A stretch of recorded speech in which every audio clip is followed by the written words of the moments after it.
Hi guys, good morning. Magandang umaga sa inyong lahat. Nandito na naman po tayo. Meron tayo guys na ginawang malunggay. Naghimay-himay po ako ng malunggay. Tapos kumuha ako ng sibuyas, bawang, paminta, asin, at giniling. Ayan po, minarinate ko na po siya. Pinagsama-sama ko po siya lahat at ipiprito po natin siya para sa ating ulam ngayong tanghalian. Ito po ay vitamin na ginawa ko po ito para rin sa aking nanay na may sakit, pang ulam niya.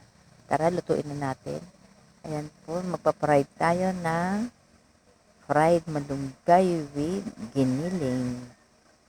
Tapos meron din tayong suka at saka bawang pang sausawan niya. O diba bongga? Simpleng ulam lang po yan, pero masustansya po yan. Lagyan mo lang siya ng maraming giniling, masarap na yan.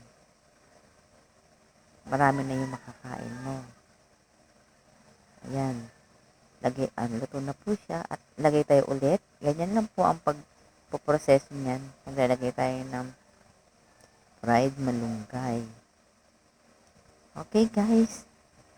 Thank you for watching sa inyong panonood dyan.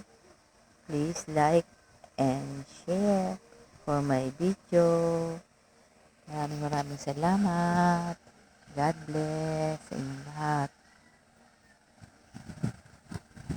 Thank you for watching.